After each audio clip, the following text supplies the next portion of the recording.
Welcome to the Frontier Culture Museum.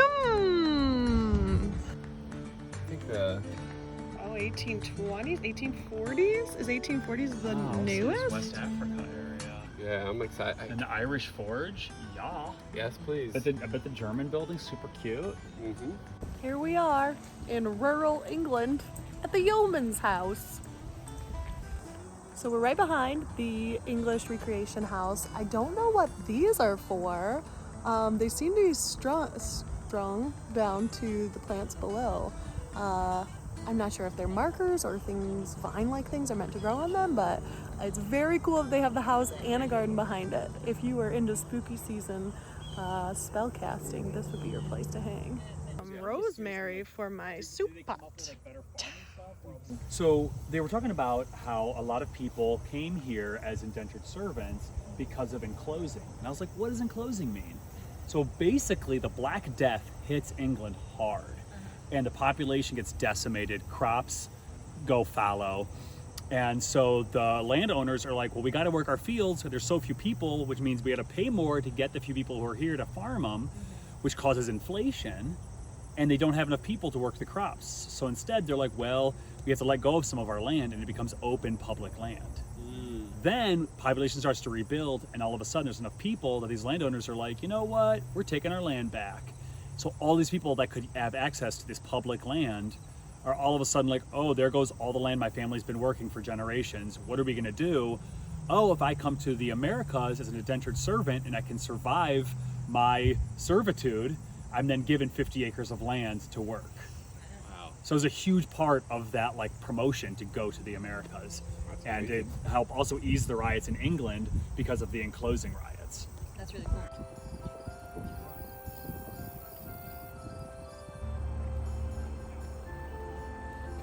Here we are in an Irish home, complete with its very own live sleeping cat. You might just be the happiest pig. Hi, you tough pig. Whoa. Look at your cool guy tusks.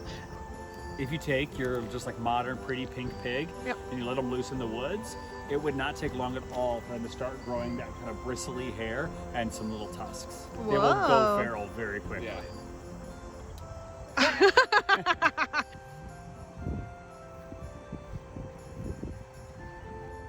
So we already talked about the peasant class, right? Many of them are having to take on side gigs in order to make ends meet. That's not great. Another thing you'll run into is that that's going to start to depress the wages of the tradespeople that they're essentially taking work away from. So let's use tailors as an example, because that's what we're doing here. Rather than have an individual tailor shop do all the work in-house, so you have like the tailor, the master of the shop, who's responsible for patterning and stuff like that, the really complicated parts of making a garment. Then he's got other seamsters and seamstresses who do most of the assembly for him. What we've done in this, what's called the putting out system, is merchants will go to a tailor, contract that person to basically pattern and cut a bunch of garment kits. They will then send out to peasant families like this one for assembly. Once they're assembled, the family just sticks them in a box, puts them out in the road. Merchant comes through town with a cart, loads everything up, and away he goes. He goes and sells the stuff for cheap. So they're basically farming out the part of the labor that is easier but very tedious to cheaper labor as a way to try to cut costs. But if you're not one of those tailors who gets that initial job doing the cutting and the patterning, you just find it harder to make ends meet, because now all of a sudden these people can get cheaper clothing, your customers can get cheaper clothing through this system. So it's not great for anybody. Anybody in the working class anyway. If you're a peasant, you're only doing this because you're desperate. And then if you're one of these skilled tradespeople, you're finding your wages being depressed by this actual system. So that's not great. So a lot of people want to get out in the 18th century. The trouble is, at least for the peasant class, they are technically serfs. So they have to ask permission to their local lord in order to leave and emigrate. Good news is that 9 times out of 10, they're going to get that permission because we already talked about this overcrowding issue. So we're moving on from 1700s Germany. Deutschland! Deutschland! Outside the house, where we just learned all about fabric. So what we learned is that there would be not quite factory level handoff of stuff. So the more wealthy-to-do people working fabric, just like modern day costume shop, will be the cutters and drapers, the people who made the patterns. They would then cut and drape, figure out what the clothing would look like. They'd cut all the pieces, hand them off to peasant class, who would then, for a lower rate, put them all together and then sell them as full pieces. That's super cool. Something that I love that I learned that we've been asking a lot is when people moved to America, like to Virginia, what did they wear? Because all the clothing is meant for cold weather climates and it's super hot to wear here. Yeah. So what they'd do is they would cut lighter weight fabric and just use the same patterns, same shapes, but then they would make it out of a lighter weight fabric, a linen or a cotton, as opposed to more traditional wool. So I thought that was super cool. Yeah. We learned a little bit more about sumptuary laws, which is basically rules on what you can and can't wear, which is a whole interesting, fascinating subject if you're interested in that to look up more of. I'm so pumped. We met a pig. We met a whole pig. A whole pig. A whole pig named Sunshine. That pig was giant. It's like a 500-pound pig. Hog. I'm so jazzed up about all this cool stuff we learned. Look at all this America we're about to explore. This would be the hardest type of roof for Santa to climb. Imagine, if you will, that you've watched the series alone.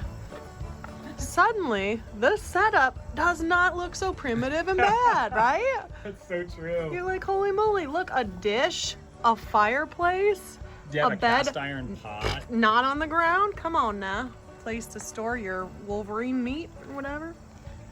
And a saw. Dude, that's luxury. Yup. This museum is so good. Like, there's a ton of exhibits. They go through time and they show you what different farms would have looked like through the 15, 16, 1700s. And now we are in the 1700s in North America. So they've made a lot of really cool choices acknowledging like what different cultures would have looked like. They've not shied away at all about talking about slavery, where the people came from. And currently we're standing in Native American village where they describe what this particular tribe in this area would have lived like.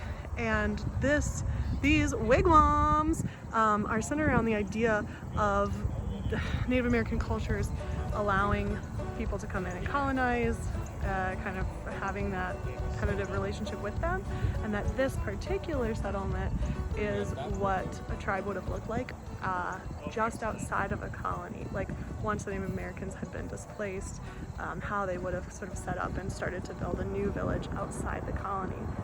So it's very cool, super well done, really informative, and like not shy about the real history of what this time period was. Because when you're talking about circumference, like I could live in a wigwam. But now, It's actually great for us because, yeah, sure, this is the new iPhone. Everybody's going to want this because it's steel, it's shiny. It holds its edge a little bit better, a little bit longer than the greenstone. It's not going to chop down too much faster. That's basically up to your arm power. But it's new. We all like it. So they're going to want to trade for those. But as with the new iPhone, it's going to get better. They're not teaching the Indians how to fix them. The old corn cob turkey feather. Who is gonna take on the challenge of tree circle? Not sure, have to look up the this name. is the one Ari said I have to use. Look at this. Oh, oh, which of these is the most Right. ideal? Step up to the line here. Okay. All right, time for a little going. Whoa! Whoa, Oh, he boy. still made it happen.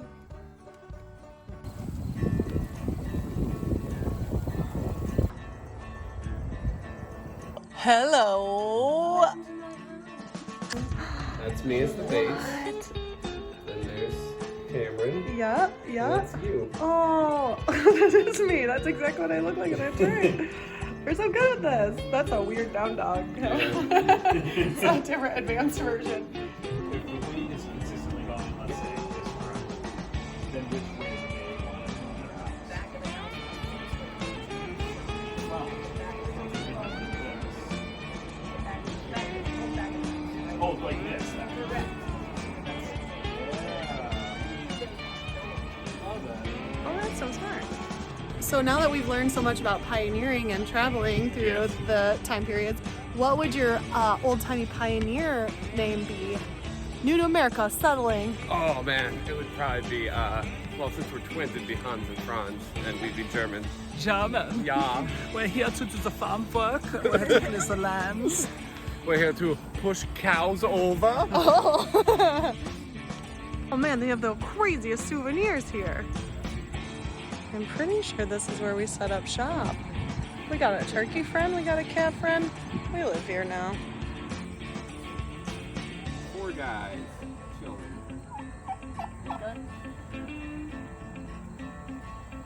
Yeah.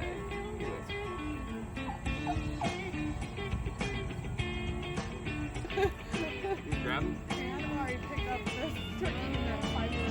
Whoa. This is the coolest thing. Acro-turkey. Okay, then Morgan, get in my arm. She did it. Woo! Oh my god.